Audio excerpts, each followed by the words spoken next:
71 और आज के लेक्चर में हम फ्रेश नया चैप्टर स्टार्ट करने जा रहे हैं, चैप्टर 13। लेकिन नए चैप्टर की तरफ जाने से पहले प्रीवियस चैप्टर में से कोई क्वेश्चन पूछना चाहते हैं तो पूछ लें। आपने पूछा थर्ड और फोर्थ पॉइंट, पेज 222 पे लर्निंग ऑब्जेक्टिव 5, इलेक्ट्रॉनिक फंड और इलेक्ट्रॉनिक मनी में 4 पॉइंट्स हैं। उन्होंने थर्ड और फोर्थ पॉइंट पूछा है। अच्छा, जो ऊपर वाले 2 पॉइंट हैं उनसे तो क्लियर हो रहा है ना कि इंटरनेट बैंकिंग या जो डेबिट कार्ड वगैरह होते हैं हमारे, ये इनमें जो पैसे हमारे पड़े हुए हैं वो इलेक्ट्रॉनिक फंड या इलेक्ट्रॉनिक मनी में शामिल होते हैं। थर्ड और फोर्थ पॉइंट उन्होंने क्या एक्सप्लेन करे। थर्ड पॉइंट जो है वो ज़्यादा यूँ कह ले, आपको शायद मुश्किल लग रहा होगा, इसको हम पढ़ लेते हैं। कह रहा है includes monetary value which represents A claim on the issuer and is stored in an electronic device or payment instrument. Such monetary value is issued on receipt of funds not less than monetary value issued. ठीक है, not less than monetary value issued को फिलहाल आप side पे कर दें। इसका ताल्लुक कंसेप्ट से नहीं है, सिर्फ इतनी चीज़ बता रहा है कि आपने जब पैसे अपने इलेक्ट्रॉनिक मनी या फंड में ट्रांसफ़र करवाने हैं ना, उसके लिए आपको पहले पेमेंट करनी भी पड़ेगी इशूअर को। ठीक है, जो इशूअर को पेमेंट करनी है ना, वो उस अमाउंट से कम नहीं होनी चाहिए जो आपको इलेक्ट्रॉनिक फंड या मनी में रिसीव होगा, बल्कि उससे थोड़ी सी ज़्यादा हो सकती है, क्योंकि उसने इशूअर ने अपनी कोई फीस चार्ज करनी होगी। And is accepted as means of payment by undertaking other than the. इसमें असल में जो बात कर रहा है ना, आपने नाम सुना होगा पेपाल। ठीक है, पेपाल बेसिकली है क्या? वो एक मनी स्टोरेज एक मीडिया है जिसमें आप अपना अकाउंट ओपन करते हैं। आप पेपाल की जो भी मैनेजमेंट है, जो भी उसका इशूअर है, ठीक है, वो प्रोबेबली कोई शायद बैंक नहीं है, बैंक के साथ उनकी इंटीग्रेशन हुई होगी, क्योंकि आप बैंक के ज़रिए से आप उसके अकाउंट में पैसे ऐड कर सकते हैं। लेकिन आपके अकाउंट में जब पैसे आते हैं तो वो फिजिकल फॉर्म में आपके पास मौजूद नहीं है, और वो कोई डेबिट कार्ड क्रेडिट कार्ड भी नहीं है, और उसके ज़रिए से आप अपने डिफरेंट ऑब्लिगेशंस जो हैं उनको पे कर सकते हैं। अब फ़र्ज़ कीजिए कि ये या इसी तरह की कोई कंपनी सिस्टम पाकिस्तान में अगर काम करता है, ठीक है, उस एग्जांपल को सामने रख के इसको पढ़ते हैं। अगर वो पाकिस्तान में काम करता है तो क्या वो इलेक्ट्रॉनिक फंड या इलेक्ट्रॉनिक मनी की डेफिनेशन में आएगा जो हमने पैसे उसमें सबमिट करवाए? बिल्कुल आएगा। अब इसको पढ़ते हैं। वो कहता है कि इलेक्ट्रॉनिक फंड या electronic money includes monetary value, यानी पैसे रुपीज में या डॉलर में, विच represents A claim on the issuer, जो कि आपका क्लेम है इशूअर के ऊपर, यानी जो पेपाल मैनेज करने वाली कंपनी है, आपका उसके ऊपर क्लेम है कि जो पैसे आपके अकाउंट में है वो पैसे आपको अदा करने की लायबल है, या जिसको आप कहें उसको पे करने के लिए लायबल है, उतने पैसे का आपका क्लेम है उस कंपनी के ऊपर, इशूअर जो कि इशूअर है। अच्छा, and is stored in an electronic device और पेमेंट इंस्ट्रूमेंट। क्या ये पेमेंट इंस्ट्रूमेंट है? एक पेपाल के जरिए से इस पेमेंट्स जो हैं वो ट्रांसफर या रिसीव की जाती हैं? बिल्कुल भी की जाती हैं। और ये एक डिवाइस के ऊपर आप इसको यूज कर सकते हैं। वो डिवाइस कोई भी हो सकती है, वो कोई लैपटॉप कंप्यूटर भी हो सकता है, मोबाइल भी हो सकते हैं। Such monetary values issued on receipt of funds. लेकिन ये जो मॉनेटरी वैल्यू आपके अकाउंट में आती है, ये तभी आती है जब आप पैसे उनको पे करते हैं, यानी आप अपने बैंक्स के जरिए से, बैंकिंग सिस्टम के जरिए से उनको पैसे पे करेंगे, और वो अपनी जो भी उनकी फीस होती है उसको डिडक्ट करके आपके अकाउंट में पैसे ट्रांसफर कर दें। लेकिन नॉर्मली अगर आप कोई ट्रांजैक्शन करें तो आपको अंदाजा होगा कि वो हर ट्रांजैक्शन के ऊपर अपने कुछ चार्जेस भी काटते हैं, ये और इस तरह कुछ और भी कंपनीज हैं। ठीक है, वो ट्रांजैक्शन फीस जो होती है, बिल्कुल। तो इसका मतलब है आपके अकाउंट में जो आपने जो उनको पैसे देने हैं वो उससे कम नहीं होंगे जो आपके अकाउंट में पैसे आ रहे हैं, बल्कि उससे थोड़े से ज्यादा ही होंगे। ठीक है, and is accepted as means of payment by undertaking other than the issuer. और ये इस कंपनी के अलावा, पेपाल के अलावा, क्या कोई दूसरी अंडरटेकिंग, बिजनेस ऑर्गेनाइजेशन इसको एक पेमेंट के तौर पे एक्सेप्ट करते हैं? बिल्कुल एक्सेप्ट करते हैं। आप शॉपिंग भी कर सकते हैं, ऑनलाइन शॉपिंग भी कर सकते हैं, आप फीस वगैरह भी पे कर सकते हैं।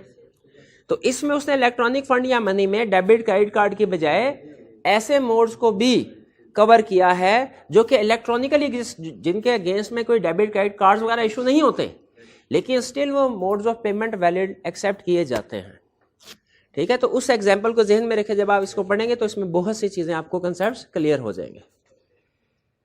ठीक है। फिर कह रहे हैं includes electronic store of money value on any electronic device that may be use for making payments as may be. वो फिर कह रहा है कि इसके अलावा ऊपर 3 उसकी तसल्ली नहीं हुई बताने के बाद, ठीक है। उसने कहा इसके अलावा भी स्टेटमेंट ऑफ पाकिस्तान अगर कोई मोड को कह दे कि इलेक्ट्रॉनिक फंड या इलेक्ट्रॉनिक मनी है, उसको भी हम इलेक्ट्रॉनिक फंड में शामिल करेंगे, ठीक है। ये उसने स्टेट बैंक ऑफ पाकिस्तान की डिस्क्रिप्शन पे छोड़ दिया 4th पॉइंट में कि स्टेट बैंक जिसको समझे उसको भी इलेक्ट्रॉनिक फंड या मनी ट्रांसफर करना।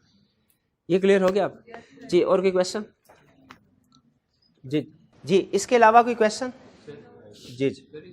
इस चैप्टर में केस स्टडीज तो नहीं है? इस चैप्टर में केस स्टडीज तो एक्सपेक्टेड यही है कि जो आपके आखिरी लास्ट वाले 3 चैप्टर्स है कि आपने न्यूली ऐड किए हैं, तो इसमें केस स्टडीज से ज़्यादा चांस है थ्योरी का क्वेश्चन आने का, लेकिन केस स्टडी टेस्ट कर सकता है। लेकिन अगर वो करता है तो बेसिक केस स्टडी होगी, एडवांस लेवल की केस स्टडी नहीं होगी, क्योंकि उसने हमें टेक्स्ट में भी इसकी कोई केस स्टडीज़ की प्रैक्टिस नहीं दी, ठीक है। इसलिए बेसिक अगर वो टेस्ट करता भी है, बेसिक डेफिनेशन की हद तक वो कोई इन्फॉर्मेशन दे देगा, कहेगा बताओ ये इलेक्ट्रॉनिक फंड ट्रांसफ़र है या नहीं है, या एग्जाम्पल है कि नहीं, सिर्फ इस हद तक पूछेगा। या तो केस स्टडी पूछेगा ही नहीं, और अगर टेस्ट करेगा तो बेसिक लेवल की केस स्टडी टेस्ट करेगा। असेसमेंट मेरी है।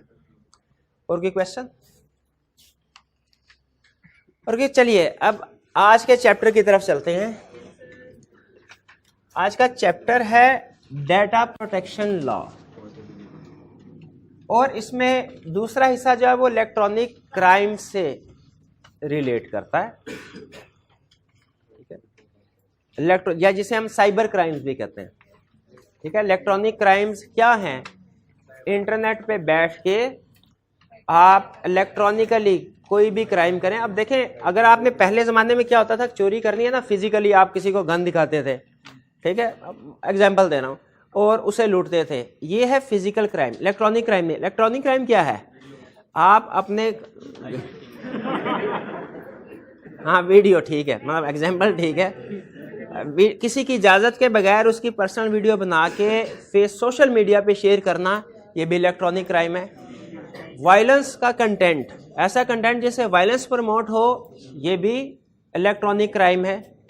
इसके अलावा बाज़ का कुछ कंट्रीज़ में खासतौर पर जहाँ पे मार्शल लॉ वगैरह लगा हो, उसमें गवर्नमेंट के ऊपर तनकीद करना, उसके खिलाफ मटेरियल पब्लिक करना, ये भी इलेक्ट्रॉनिक क्राइम है। आपने किसी का डाटा, उसका बैंकिंग डिटेल्स, उसके कार्ड की डिटेल्स एक्सेस कर ले, ये भी इलेक्ट्रॉनिक क्राइम है। किसी की मर्जी के बगैर उसका हॉटमेल का अकाउंट, ईमेल का अकाउंट या सोशल मीडिया अकाउंट जो है उसको चोरी किया और उसको आपने एक्सेस किया, ये भी साइबर क्राइम। ये सारे साइबर इलेक्ट्रॉनिक क्राइम है। ये चैप्टर हमारा इलेक्ट्रॉनिक क्राइम से डील करता है, ठीक है। इसमें और चूंकि इलेक्ट्रॉनिक क्राइम का ताल्लुक डाटा से भी है, आपके पास जब तक किसी पर्सन का डाटा ना आ जाए आप साइबर क्राइम नहीं कर सकते। जैसे आपने कोई भी, अगर फर्ज कीजिए अगर आपने किसी का अकाउंट हैक करना है, आपके पास उसका यूज़र नेम पासवर्ड होना चाहिए। आपने बैंकिंग डिटेल, अगर आपने किसी के अकाउंट से पैसे फंड ट्रांसफ़र करवाने हैं इलीगली, आपके पास उसकी बैंकिंग डिटेल होनी चाहिए, उसका अकाउंट नंबर या ATM card, debit card number वगैरह। तो ये आपके पास जब तक इंफॉर्मेशन नहीं होगी आप साइबर क्राइम, इलेक्ट्रॉनिक क्राइम नहीं कर सकते। इसीलिए हमें पहले वो डाटा के बारे में बता रहा है, फिर उसके बाद नेक्स्ट स्टेज पे वो हमें इलेक्ट्रॉनिक क्राइम्स की तरफ लेके जाएगा कि इलेक्ट्रॉनिक क्राइम किस तरह के होते हैं। इलेक्ट्रॉनिक क्राइम्स जो है उसका स्कोप ज़्यादा है, ठीक है, उसका ताल्लुक सिर्फ डाटा से नहीं है। सम टाइम ऐसा होता है कि आप किसी का डाटा चोरी नहीं करते लेकिन फिर भी कोई इलेक्ट्रॉनिकली क्राइम कर रहे हैं। जैसे मैंने आपको बताया कि गवर्नमेंट की पॉलिसीज़ के खिलाफ, अगर गवर्नमेंट ने मना किया हुआ है लेकिन उसकी पॉलिसीज़ के खिलाफ तनकीद करके आप कोई वीडियो अपलोड कर देते हैं, आप कोई डाटा चोरी नहीं कर रहे, लेकिन स्टिल वो एक साइबर क्राइम, इलेक्ट्रॉनिक क्राइम है। समटाइम टेररिस्ट ऑर्गेनाइजेशन टेररिज्म को प्रमोट करने के लिए कुछ ऐसी वीडियो अपलोड करते हैं। जैसे आपने पिछले दिनों कुछ मेरा हालत 2-3 साल पहले देखा होगा कि वो किसी न्यूजीलैंड में शायद किसी टेररिस्ट ने मस्जिद में घुस के नमाजियों के ऊपर फायरिंग कर दी और उसकी बाकायदा वीडियो जो थी वो सोशल मीडिया पे उसने लाइव चलाई। अब ये उसने कोई डाटा चोरी नहीं किया किसी का, ठीक है, डाटा का इससे कोई ताल्लुक नहीं है, लेकिन क्या आप समझते हैं कि ये एक इलेक्ट्रॉनिक क्राइम है? बिल्कुल है, ठीक है। उसको जहाँ पे दूसरे जुराइम की सज़ा मिलेगी वहाँ पे उसको ये साइबर क्राइम, इसको अपलोड करने की, शेयर करने की, इसकी भी सज़ा मिलेगी। ये भी ये कहलाता है जुर्म है।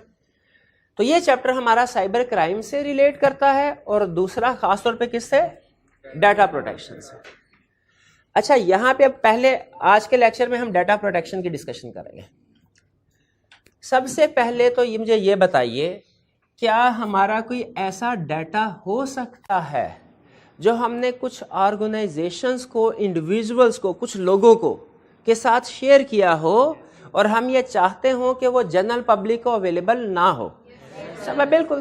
पहले मेरा क्वेश्चन आपसे ये कि हम अपनी डेली लाइफ में किन किन ऑर्गेनाइजेशंस के साथ डाटा शेयर करते हैं जो हम समझते हैं कि इसको जनरली अवेलेबल नहीं होना चाहिए और उस ऑर्गेनाइजेशन या उस इंडिविजुअल को उस डाटा को प्रोटेक्ट करना चाहिए? क्या चीज? फेसबुक। बिल्कुल नहीं, आप किसी के साथ शेयर नहीं करते, ये डाटा जरूर है, कॉन्फिडेंशियल जरूर होना चाहिए, लेकिन और मैं पूछ रहा हूँ कि किस जो हम दूसरे लोगों के साथ शेयर करते हैं समटाइम, बैंक। शाबाश, बिल्कुल। हमारी बैंकिंग इंफॉर्मेशन जो हम बैंक्स के साथ डेली लाइफ में अपनी कॉन्फिडेंशियल इंफॉर्मेशन शेयर करते हैं, जो हम एक्सपेक्ट करते हैं कि जनरल पब्लिक को अवेलेबल नहीं होंगी। इसी तरह आप कोई सिम वगैरह निकलवाना चाहते हैं, आप कोई टेलीफोन कनेक्शन हासिल करना चाहते हैं, उसके लिए फॉर्म होता है, आप उसके ऊपर अपनी इंफॉर्मेशन शेयर करते हैं और एक्सपेक्ट करते हैं कि उसमें जो इंफॉर्मेशन है वो जनरल पब्लिक को अवेलेबल ना हो।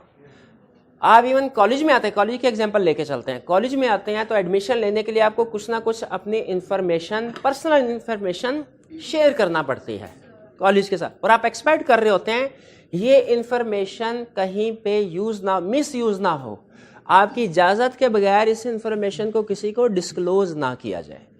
ऐसे एक्सपेक्ट करते हैं ये।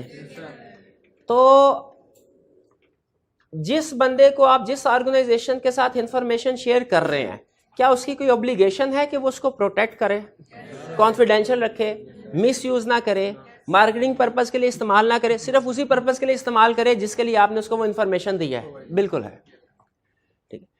लेकिन आपकी एक्सपेक्टेशन है कि वो पर्सन जिसके साथ आपने इंफॉर्मेशन शेयर किया, ये डाटा शेयर किया, वो ये काम करे, लेकिन जब तक उसके ऊपर कोई लॉ एप्लीकेबल नहीं होगा वो ये काम नहीं करेगा, ठीक है। अगर सिर्फ एथिक्स की हद तक बात रहती तो बहुत से लोग शायद इसके ऊपर अमल ना करते और वो डिस्क्लोज करते या उसका मिसयूज करते। तो जरूरी था कि आपके पर्सनल डाटा को प्रोटेक्ट करने के लिए कुछ ना कुछ लॉज इंप्लीमेंट किए जाएं। ये चैप्टर, ये सेक्शन इसी चीज से रिलेट करता है कि जो इंडिविजुअल्स का डाटा है उसको प्रोटेक्ट करने के लिए डिफरेंट लॉज है। अब हम स्टडी करेंगे कि लॉज क्या हैं और फिर स्टडी करेंगे कि लॉज कैसे डाटा को प्रोटेक्ट करता है और फिर स्टडी करेंगे डाटा की टाइप्स कितनी हैं। यानी इस आज के लेक्चर में हम ओवरऑल क्या सीखने जा रहे हैं, एक हमारा डाटा जो है वो कितनी टाइप्स का हो सकता है जिसको प्रोटेक्ट करने की जरूरत है, पाकिस्तान में लॉज ऐसे कौन कौन से हैं जो डाटा प्रोटेक्शन को डील करते हैं, और फिर उन लॉज में क्या लिखा हुआ है, डाटा को कैसे प्रोटेक्ट किया जाता है। ये हम मेजर तीन चीजें डिस्कस करने जा रहे हैं। आज के लेक्चर का स्कोप पता चल गया आपको? डाटा की टाइप्स, लॉज कौन कौन से हैं और प्रोटेक्शन किस तरीके से की जाती है। कुछ लॉज थे एग्जिस्टिंग लॉज ऑलरेडी, और एक लॉ ऐसा है जो specifically data protection of individual से रिलेट करता है। पहले कुछ लॉज जैसे टेलीकॉम सेक्टर में जो आप इंफॉर्मेशन शेयर करते हैं मोबाइल ऑपरेटर्स के साथ, मोबाइल ऑपरेटर की ऑलरेडी पहले से जिम्मेदारी थी कि उन्होंने अपने इस डाटा को जो कस्टमर ने उनको दिया उनको प्रोटेक्ट करना है, इसको मिसयूज नहीं करना, डिस्क्लोज नहीं करना। और इस सेक्टर को कौन गवर्न करता था, कौन सा law? Telecom customer protection regulation.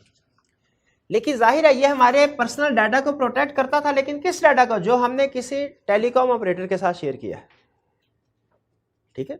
ये हमारे जो बैंक्स के साथ इंफॉर्मेशन हमने शेयर की है, जो पासपोर्ट ऑफिस में जाके हमने इंफॉर्मेशन शेयर की है, जो कॉलेज यूनिवर्सिटी में इंफॉर्मेशन शेयर की है, उसको ये गवर्न नहीं करता था।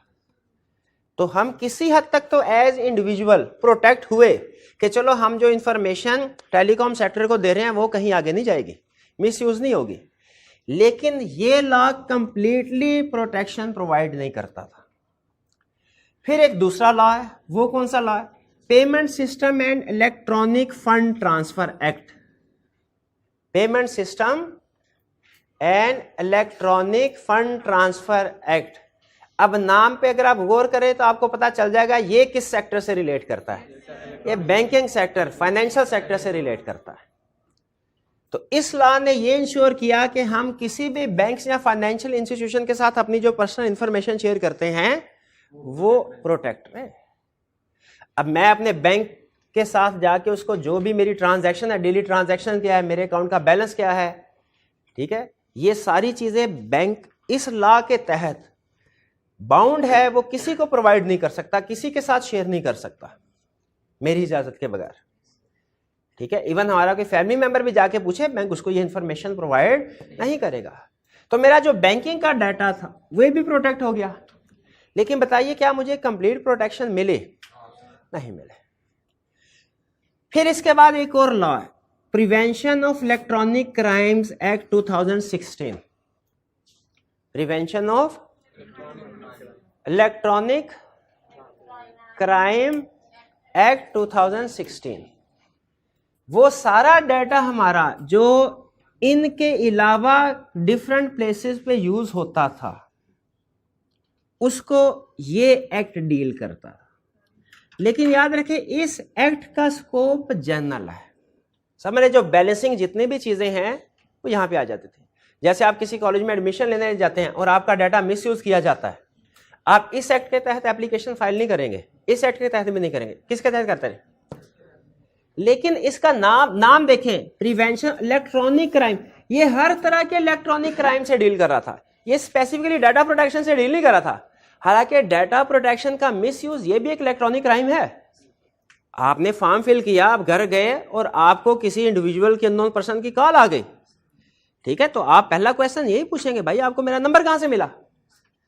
ठीक है, और अगर पता चले कि जो नंबर चोरी किया तो आप कहेंगे वायलेशन, ये गलत हुआ, आप उसके खिलाफ कंप्लेन कर सकते हैं। कंप्लेन किस में करेंगे? Electronic crime. लेकिन इसमें बहुत से क्राइम शामिल हो जाते थे। जैसे इसमें अगर आप गवर्नमेंट के वेबसाइट्स को हैक करते हैं, गवर्नमेंट की वेबसाइट, वो भी इलेक्ट्रॉनिक क्राइम है, वो भी इसी के अंडर डील होगा। इसका फोकस ज्यादातर गवर्नमेंट के ऊपर था, इंडिविजुअल्स के ऊपर भी था लेकिन निस्बतन कम, क्योंकि जाहिर है गवर्नमेंट के जो इंफॉर्मेशन है, गवर्नमेंट का डाटा वो ज्यादा क्रिटिकल समझा जाता है, इंडिविजुअल का निस्बतन कम। तो उसमें ज्यादातर जो क्राइम डील होते थे वो गवर्नमेंट से रिलेटेड होते हैं, इंडिविजुअल से भी होते थे। जैसे आप अक्सर फेसबुक में, न्यूज़पेपर वगैरह में देखते होंगे कि बाज़ बात ऐसा होता है सोशल मीडिया पे वो फ्रेंडशिप वगैरह की और बाद में ब्लैकमेल करते हैं, और आप देखते होंगे कि वो बाद में पकड़ भी लेते हैं, फाइव वाले आके पकड़ लेते हैं उसको, वो फिर हाँ ठीक है, स्क्रीनशॉट बिल्कुल। तो वो इशू भी याद है। अभी भी अगर आप ये समझते हैं आपको कोई डिस्टर्ब कर रहा है, इवन एज ऑन टुडे भी अगर कोई आपको डिस्टर्ब कर रहा है, आपकी इजाजत के बगैर आपको कॉल कर रहा है, या इवन कोई थ्रेट है, तो आप ये इलेक्ट्रॉनिक क्राइम एक्ट के तहत उसके खिलाफ एक्शन ले, और एक्शन लिया जाता है। मतलब ये वो ट्रेडिशन, वो पुलिस कल्चर नहीं है कि आपको लेने के देने पड़ जाते हैं, ऐसी बात नहीं है, ये आपको प्रोटेक्शन। लेकिन इसमें एक बड़ी प्रॉब्लम क्या थी, इसका स्कोप बहुत ज्यादा वाइड था। इस सेक्टर, इसमें एक्शन होते थे, जनरल पब्लिक को प्रोटेक्ट जरूर किया जाता, लेकिन इसका स्कोप वाइड था। तो जरूरत पड़ी इस चीज की कि स्पेसिफिकली पर्सनल डाटा प्रोटेक्शन के ऊपर कोई एक्ट होना चाहिए। पर्सनल डाटा यानी ये इलेक्ट्रॉनिक क्राइम जरूर, डाटा चोरी या उसका मिसयूज भी इलेक्ट्रॉनिक क्राइम है, लेकिन इसके अलावा भी इलेक्ट्रॉनिक क्राइम है। ये लॉ स्पेसिफिकली डाटा प्रोटेक्शन को डील नहीं करता, डील करता जरूर है, स्पेसिफिक उसके लिए नहीं बना। ये स्पेसिफिकली पर्सनल इंडिविजुअल मेरे और आपके डाटा के लिए नहीं है, इसमें गवर्नमेंट का डाटा भी शामिल है। तो जरूरत पड़ी स्पेसिफिकली एक पर्सनल इंडिविजुअल्स के लिए जो डाटा होता है उसको प्रोटेक्शन के लिए कोई लॉ बनाया जाए। इसीलिए एग्जिस्टिंग, हालांकि ये लॉ है, अभी गवर्नमेंट स्टेप्स ले रही है, कोशिश कर रही है कि एक न्यू लॉ बनाया जाए। वो न्यू लॉ कौन सा हो? Personal data protection bill. अभी चूंकि बिल आपको पता होगा कि जब वो लॉ बन जाता है, पास हो जाता है फाइनल, फिर उसे एक्ट कहते हैं, वरना उससे पहले उसे बिल कहते हैं। जैसे finance bill, finance act. Personal से क्या मुराद है? मेरा और आपका डाटा, इंडिविजुअल्स का डाटा प्रोटेक्ट, प्राइवेट बिल्कुल प्रोटेक्ट किया जाएगा। तो हमारे इंडिविजुअल्स की डाटा, इंडिविजुअल की इंफॉर्मेशन को प्रोटेक्ट करने के लिए स्पेसिफिकली ये बिल बन रहा है। अब चूंकि उम्मीद है कि अनकरीब ये इंप्लीमेंट हो जाएगा, ठीक है, तो हाँ आई कैप ने हमारे सिलेबस में इसको इंक्लूड कर दिया कि चलो थोड़ी बहुत अगर चेंजेस होगी भी बेसिक कंसेप्ट तो सेम रहेंगे, और बेसिक कंसेप्ट उसने हमारे सिलेबस में इंक्लूड किया। तो अब जो हम चीजें पढ़ेंगे आगे जितनी भी, ये सारी की सारी किसमें लिखी हुई हैं? पर्सनल डाटा प्रोटेक्शन बिल 2020 में। ये हमें 3 चीजें बताता है बड़े, कुछ डेफिनेशंस, फिर की प्रिंसिपल्स फॉर ऑर्गेनाइजेशंस। यहां पे ऑर्गेनाइजेशन से क्या मुराद है? वो ऑर्गेनाइजेशंस जिनके पास हम अपनी इंफॉर्मेशन जिनके साथ शेयर करते हैं, और फिर राइट्स ऑफ इंडिविजुअल्स, कि हमारे क्या राइट्स हैं। ये एक तरह से रिस्पॉन्सिबिलिटी है उस ऑर्गेनाइजेशन की जिसके पास हम अपना डाटा शेयर कर रहे हैं, और ये है राइट्स हमारे एज इंडिविजुअल। तो 3 चीजें डाटा प्रोटेक्शन बिल में हमारे सिलेबस में उसने इंक्लूड की। कौन कौन सी? डेफिनेशन, प्रिंसिपल्स और राइट्स। प्रिंसिपल्स किसके लिए? ऑर्गेनाइजेशन के, कि भाई उस ऑर्गेनाइजेशन के पास हमारा डाटा है, उसने उसको प्रोसेस करना है, उसने उसको इस्तेमाल करना है जिस पर्पस के लिए हमने उसको दिया है, ठीक है, उसने सेफ कस्टडी में रखना है, तो उसके लिए कुछ रूल्स होने चाहिए जिनको उसने फॉलो करना है। पहले डेफिनेशन। अच्छा, डेफिनेशन समझना अहम है क्योंकि फिर डेफिनेशंस को हम आगे लेके चलेंगे। डेफिनेशन समझ लगी आपको तो प्रिंसिपल्स और राइट्स आसान हो जाएंगे। पहला डाटा सब्जेक्ट। डाटा सब्जेक्ट का मतलब क्या है? वो इंडिविजुअल नेचुरल पर्सन जो डाटा शेयर कर रहा है अपना ऑर्गेनाइजेशन के साथ। आप कॉलेज में आए, एडमिशन फॉर्म फिल किया, आप कौन है? Data subject. और वो ऑर्गेनाइजेशन जिसको आपने ये फॉर्म सबमिट करवाया वो कौन है? Data controller. तो हम डाटा सब्जेक्ट और कॉलेज वाले डाटा कंट्रोलर। पर्सनल डाटा से क्या मुराद है? क्योंकि देखें कोई पर्सनल डाटा होगा तो भी इस एक्ट में आएगा, वरना नहीं आएगा। पर्सनल डाटा से वो यहां पे 2 टर्म्स बोलते हैं, पर्सनल डाटा और sensitive personal data. Personal data से मुराद ऐसा डाटा है जिससे किसी भी डाटा सब्जेक्ट को आइडेंटिफाई किया जा सके कि ये कौन है। जैसे आपके फॉर्म पे आपका नाम लिखा है, आपका एड्रेस लिखा है, CNIC लिखा है, ये सारी इंफॉर्मेशन आपका पर्सनल डाटा है। पर्सनल डाटा है, ठीक है। अगर शायद सिर्फ नाम लिखा होता ना, सिर्फ नाम, तो मे बी ये पर्सनल डाटा ना होता, क्योंकि एक नाम के 1 से ज्यादा लोग हो सकते हैं। तो पर्सनल डाटा से मुराद क्या है? ऐसी इंफॉर्मेशन जिससे आप किसी पर्सन को आइडेंटिफाई कर सकते हैं, और जिस इंफॉर्मेशन से किसी पर्सन को आइडेंटिफाई नहीं कर सकते वो पर्सनल डाटा नहीं है। नॉर्मली आपने देखा होगा कॉलेजेस अवॉइड करते हैं आपकी इंफॉर्मेशन को। कुछ इंफॉर्मेशन ऐसी होती है जिसको पब्लिकली शेयर करना होता है, जैसे बाजू का आपका रिजल्ट जो है, टेस्ट का रिजल्ट, वो नोटिस बोर्ड पे लग जाता है, लेकिन आपने नोट किया होगा उसमें पर्सनल डाटा शामिल नहीं होता। शाबाश, क्यों नहीं शामिल होता? हालांकि आपका रिजल्ट क्या, आपके मार्क्स क्या है, ये पर्सनल डाटा है, लेकिन आपको आइडेंटिफाई नहीं किया जाता, वो सिर्फ रोल नंबर होता है। अब जिसको आप अपना रोल नंबर नहीं बताएंगे वो तो आइडेंटिफाई नहीं कर सकता। अगर यहाँ पे सारे नंबर्स लिखे हुए ना, मुझे खुद नहीं बाजू का पता होता कि ये जो टॉपर है ये कौन है उसका, क्योंकि सिर्फ आईडी नंबर होता है, राइज आईडी होता है। जब आप बोलते हैं तो आप खुद बताते हैं सर ये मेरा आईडी है। तो अगर किसी डाटा से किसी पर्सन को आइडेंटिफाई नहीं किया जा सकता, वो पर्सनल डाटा नहीं है।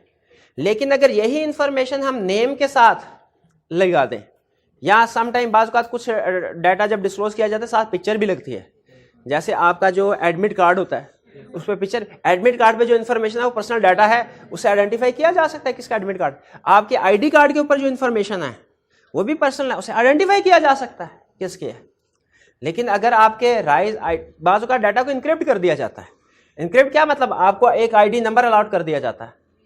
अब नंबर अलॉट कर दिया जाए और अब जो आपके साथ इंफॉर्मेशन आपकी शेयर हो रही है वो अब पर्सनल डाटा नहीं, क्योंकि उससे आइडेंटिफाई नहीं किया जा सकता ये किसका है।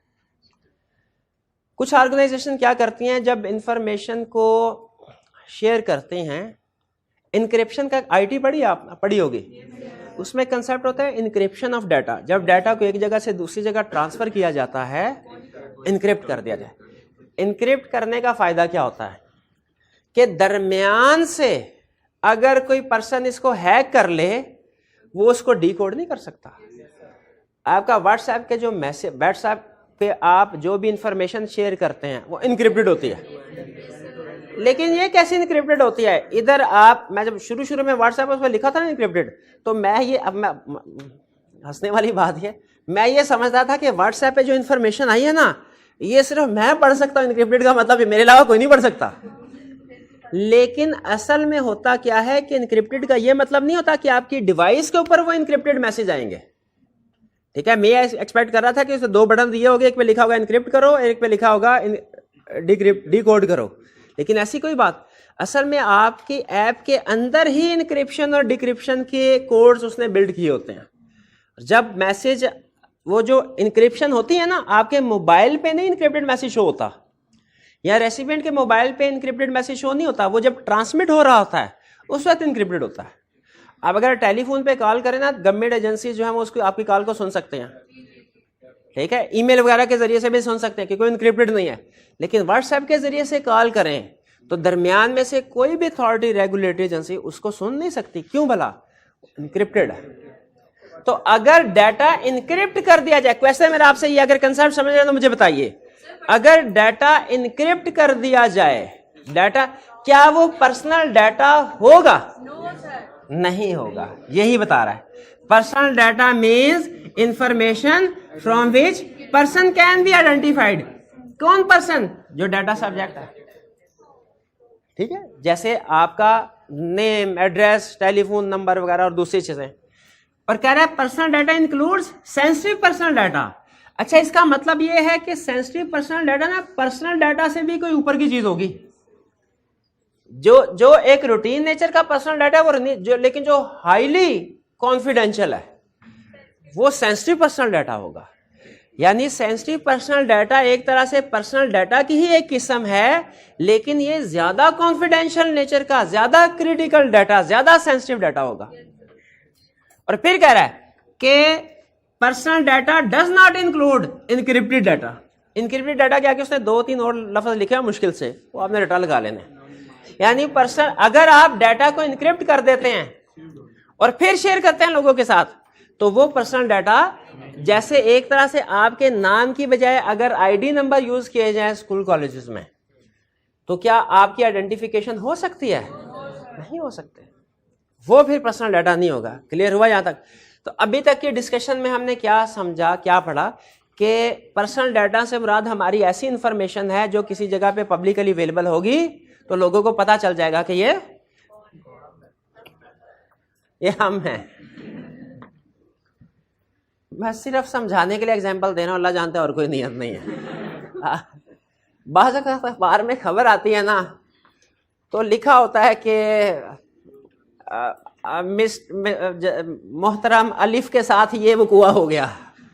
तो वो जो अलिफ या बे किया होता है उन्होंने, मतलब बाज़ औक़ात अखबार में पूरा नाम, आपने नोट किया, खबरों में पूरा नाम नहीं लिखते, वो सिर्फ नाम के इब्तदाई हरूफ लिख देते हैं। बताइए, अगर न्यूज़ में पब्लिक इंफॉर्मेशन जा रही है, सिर्फ नाम के इब्तदाई हरूफ लिख दे, अब वो पर्सनल डाटा है कि नहीं है? अब कोई बंदा ये नहीं कह सकता, एक्शन नहीं ले सकता कि जी मेरा पर्सनल डाटा मेरी मर्जी के खिलाफ इन्होंने डिस्क्लोज किया है। तो ये है इंक्लूड, ये समझ लगी आपको? Personal data means information from which person can be identified.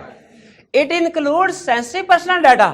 अब ये क्या, ये अभी हम बात करते हैं इसके ऊपर, but does not include encrypted data. अच्छा, मुझे बताइए, फर्ज कीजिए हमने किसी इदारे का फॉर्म फिल किया, किसी बैंक का, उस फॉर्म के अंदर उसने हमारी एज पूछी, नाम पूछा, कॉन्टैक्ट नंबर पूछा, एड्रेस पूछा, और फिर हमारा फाइनेंशियल रिकॉर्ड भी पूछा उसने।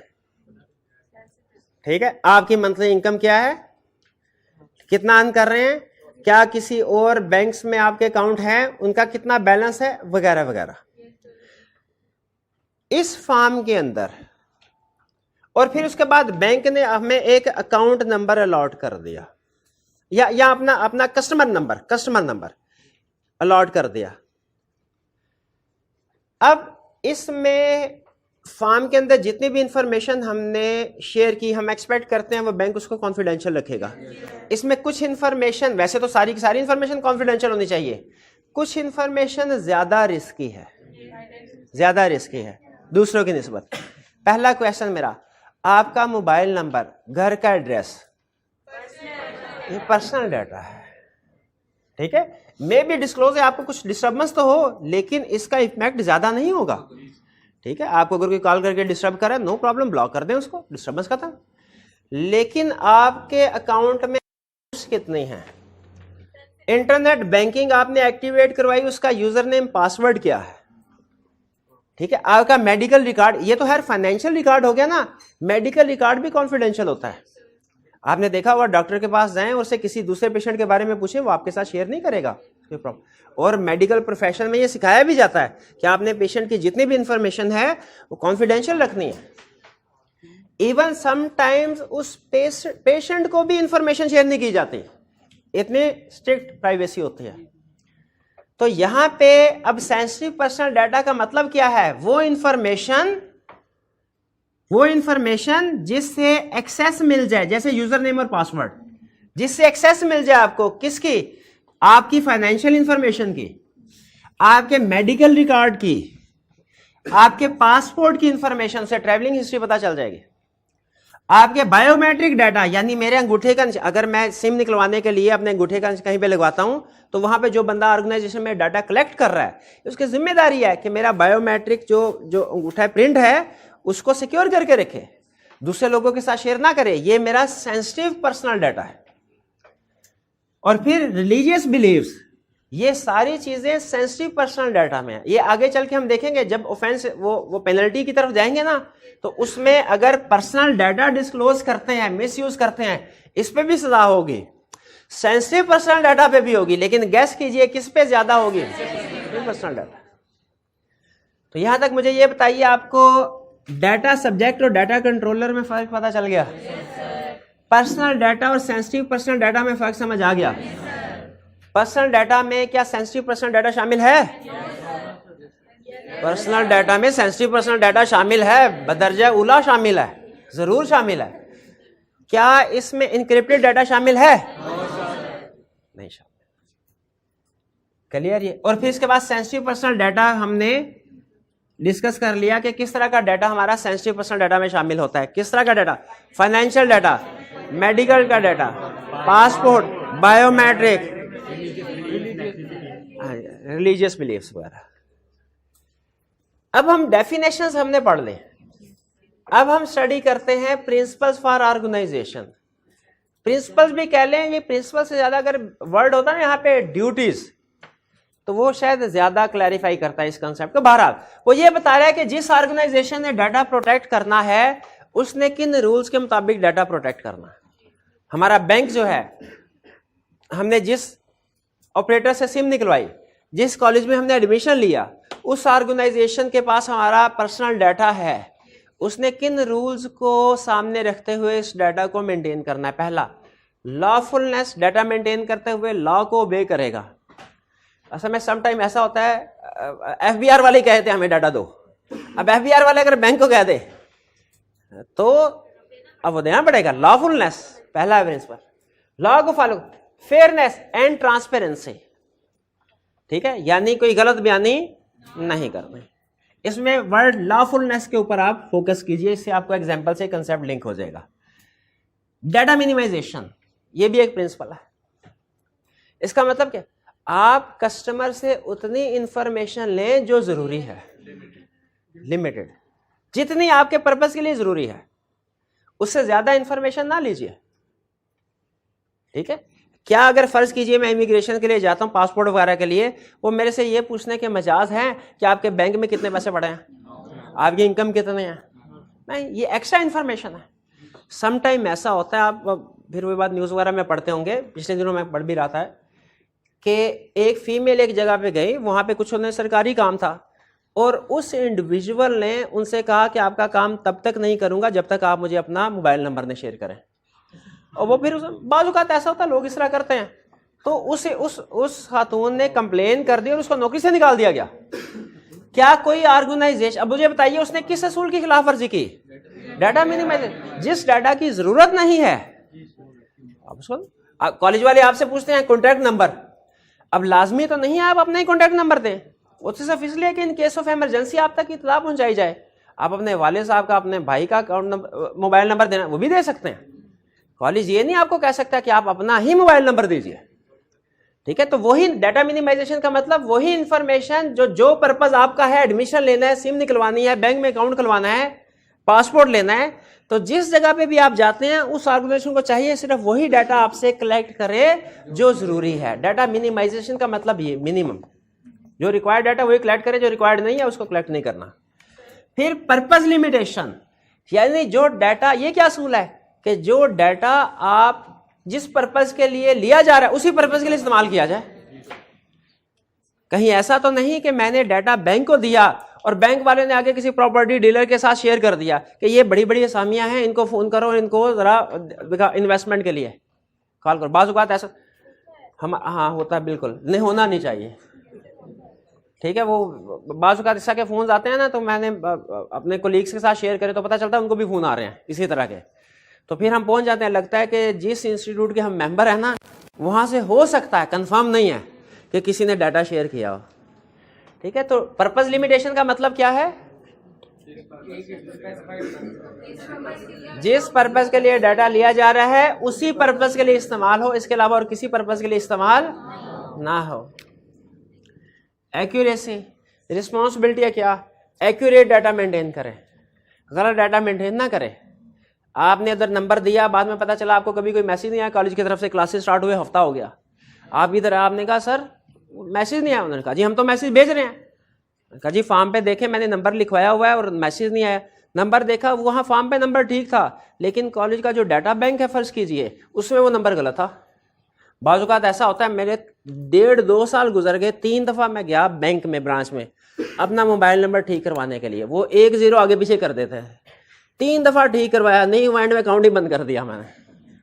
वो क्योंकि वो नंबर गलत था ना, तो जब हेल्पलाइन में कॉल करता था या इंटरनेट बैंकिंग एक्टिवेट करवानी, वो कहते थे एक्टिवेट हो नहीं सकती, आपका जो ऑथोराइज नंबर है उसके ऊपर हमने मैसेज सेंड कर दिया हुआ है, आप वहां से आप कोड डालें, फिर आप अकाउंट अपना एक्टिवेट करवाएं।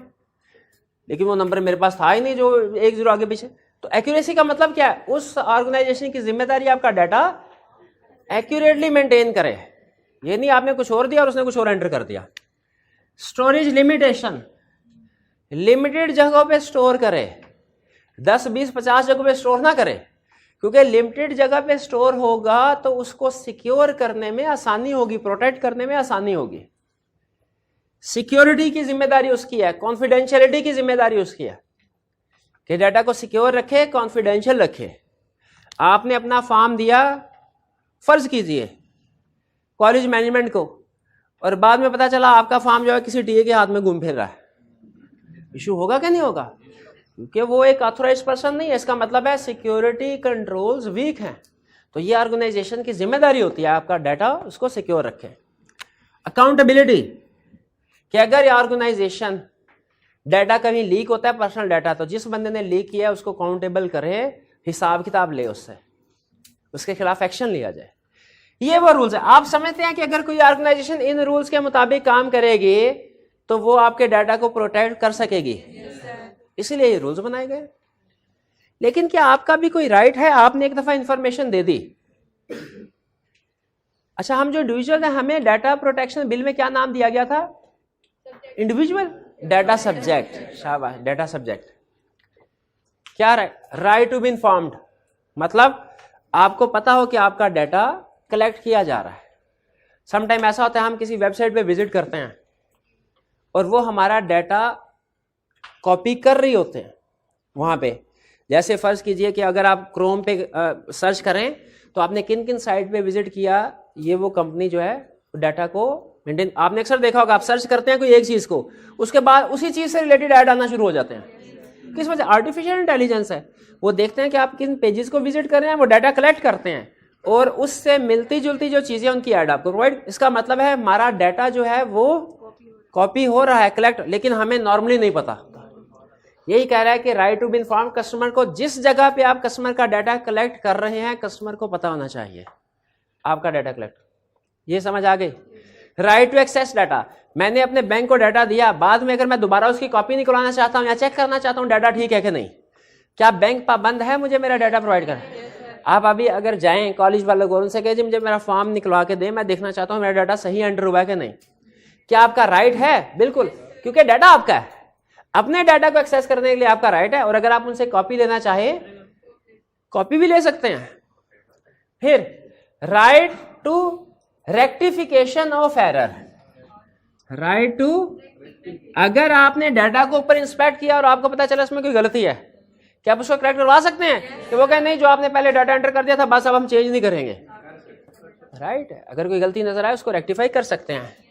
Right to be forgotten, right of erasure, फैसला करते हैं अब आपने कॉलेज में मजीद बस कैफ लेवल तक पढ़ना था, आगे फर्ज कीजिए सीफैप नहीं पढ़ना या अब नहीं, तो क्या कॉलेज में जाके आप उनसे ये कह सकते हैं कि आपका जो फॉर्म है उसको डिस्पोज ऑफ कर, आपकी सारी इंफॉर्मेशन को डिलीट कर दिया जाए?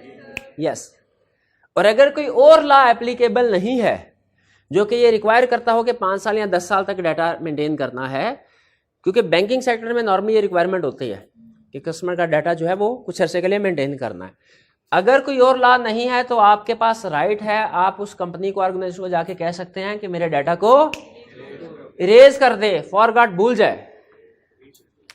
Right to object to processing and marketing, क्या आप एतराज कर सकते हैं, बैंक वाले को मना कर सकते हैं कि मार्केटिंग के लिए या किसी और पर्पस के लिए मेरे डाटा को यूज ना किया जाए, मेरा डाटा और किसी पर्सन को साथ शेयर ना किया जाए। Right to restrict processing, processing को रिस्ट्रिक्ट भी कर सकते हैं। ठीक है, कि आपने एडमिशन लिया है, आपको फर्दर किसी और सब्जेक्ट या हायर क्लास में एडमिशन के लिए मैसेज ना सेंड किए जाए। ठीक है, कर सकते हैं। प्रोसेसिंग सिर्फ स्पेसिफाइड पर्पस के लिए हो और किसी भी पर्पस के लिए या मार्केटिंग के लिए ना हो, ना मार्केटिंग के लिए आपके डाटा को प्रोसेस किया जाए और ना ही किसी और पर्पस के लिए। राइट टू डाटा पोर्टेबिलिटी, ठीक है, राइट टू, ये क्या लिखा हुआ है, रिस्ट्रिक्ट पोर्टेबिलिटी लिखा हुआ है, राइट टू डाटा, हाँ राइट टू रिस्ट्रिक्ट लिखा हुआ ना, हाँ बिल्कुल।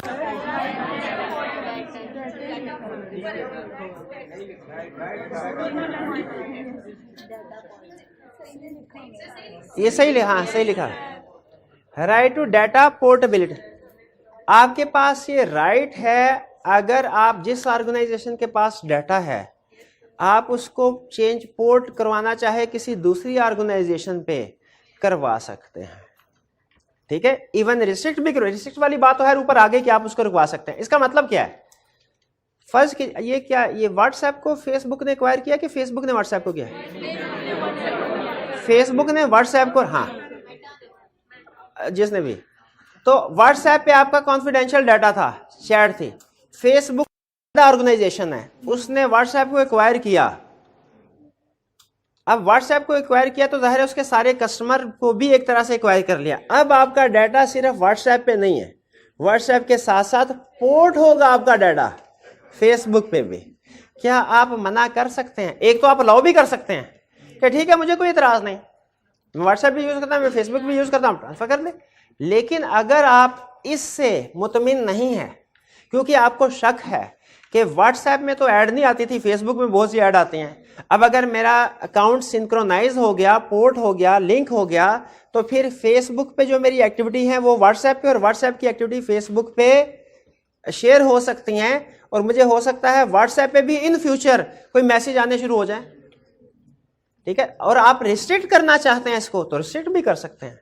यानी आपके पास राइट है, चाहे अपना डाटा दूसरी ऑर्गेनाइजेशन में पोर्ट करवाएं चाहे ना, पोर्टेबिलिटी का मतलब ट्रांसफर।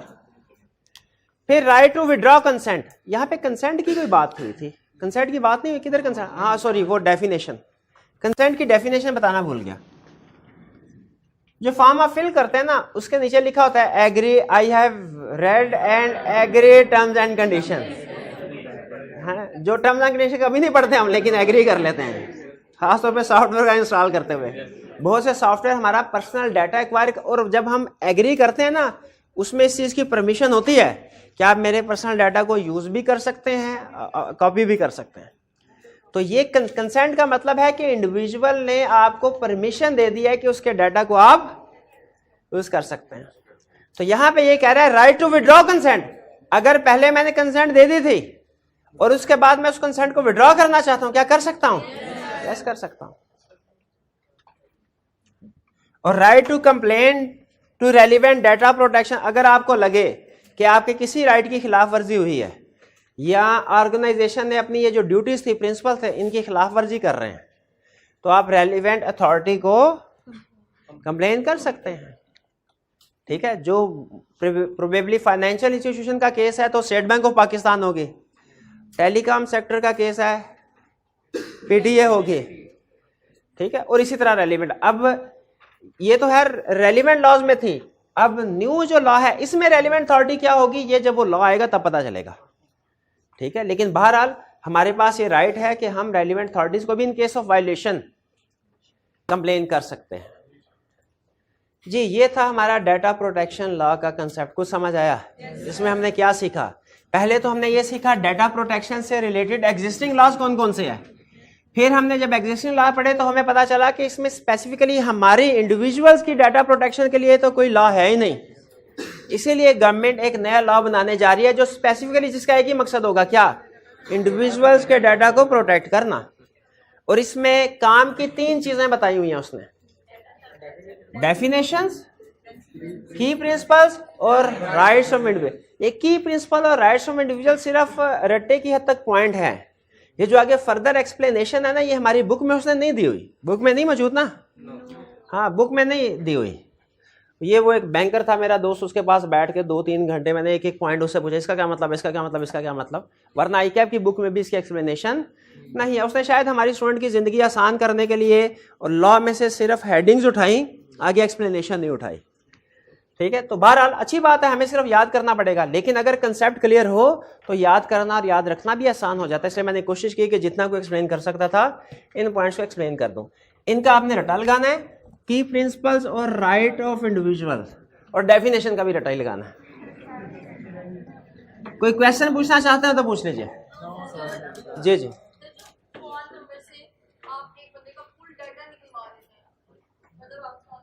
जी जी बिल्कुल। जी जी बिल्कुल, आपने वायलेशन किया पर्सनल डाटा की। अगर कहीं पे फर्ज कीजिए कॉल आती है आपको, आपका मोबाइल एक दफा क्या हुआ, नहीं मैं थोड़ा एग्जांपल चेंज करके आपके साथ शेयर कर, कैसे चेंज कर।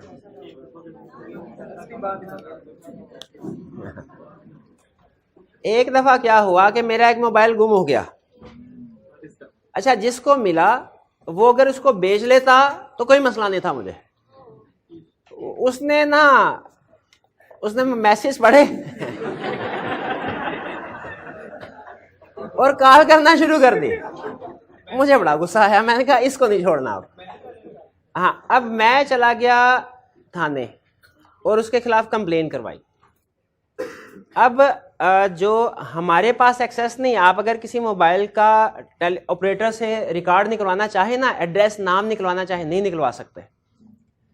लेकिन जो पुलिस होती है उसके पास अथॉरिटी होती है, वो इन नंबर्स का सारा रिकॉर्ड, एड्रेस वगैरह निकलवा सकते हैं। तो मैं उसके पास बैठा हुआ था, उसने टेलीकॉम ऑपरेटर को कॉल किया, उसने कहा जी इस नंबर से ना आप मुझे इसका डाटा, इसका नाम और एड्रेस बताइए।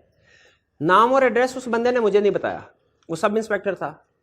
लेकिन उससे जो मैंने उसके घर का नंबर था, उसने उसके घर का नंबर, पीटीसीएल नंबर भी नोट किया। उसके पीटीसीएल घर के नंबर के जो आखिरी 3 वर्ड्स थे वो मैंने नोट कर लिए क्या थे, वो लिख रहा था, मैंने भी नोट कर लिया। अच्छा, फिर उसने पीटीसीएल नंबर पे फ़ोन किया, जिस बंदे ने उठाया उसने कहा जी आप ना इस थाने में इस टाइम पे आप पहुंच जाए। अब मुझे कुछ थोड़ा ज़्यादा गुस्सा था, मैंने कहा नहीं, ये मैं इससे पहले ना इसके एड्रेस पे पहुंचूंगा। तो मैंने रैंडम बेसिस के ऊपर ट्राई करके, आखिरी 3 नंबर मुझे मौजूद थे और ये पता था मुझे स्टार्ट होगा 7 से। अब दरमियान में 3 नंबर थे, 7 नंबर का होता है ना सेट, आखिरी 3 नंबर मुझे पता थे, शुरू का नंबर मुझे पता था 7 होगा, और दरमियान में 999 दफ़ा मुझे कॉल करनी पड़ी थी। मैं कॉल करना शुरू हो गया उस बंदे का नाम मुझे पता था। कॉल करके मैं पूछता कि इस नाम का बंदा मौजूद है, वो कहते थे नहीं है। इस नाम का बंदा मौजूद है, नहीं है। कोई 60-65 कॉल करने के बाद बंदा मिल गया, बंदा मिल गया। फिर वो पीटीसीएल में एक बंदे के साथ हेलो हाय थी। मुझे जब पता चल गया, मैंने एड्रेस पूछा, एड्रेस थी, उसने बताया।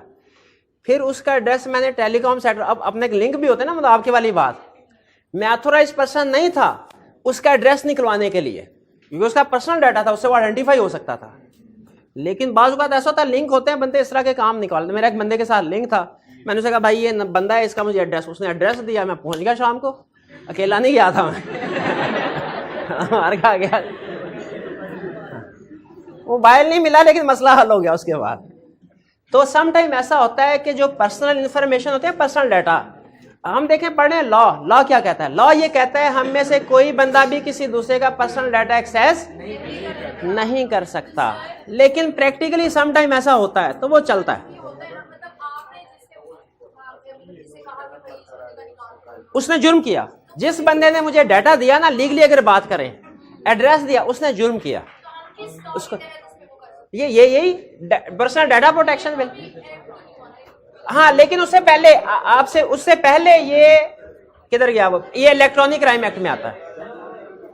लेकिन वो लोगों को नॉर्मली पता ही नहीं होता कि हम इस बात चीज के ऊपर कंप्लेन भी कर सकते हैं कि नहीं कर सकते। चलिए, बहरहाल ये था हमारा आज का लेक्चर। उम्मीद है कुछ ना कुछ आपको समझ आ गया होगा। लेक्चर यहाँ पे खत्म करते हैं हम।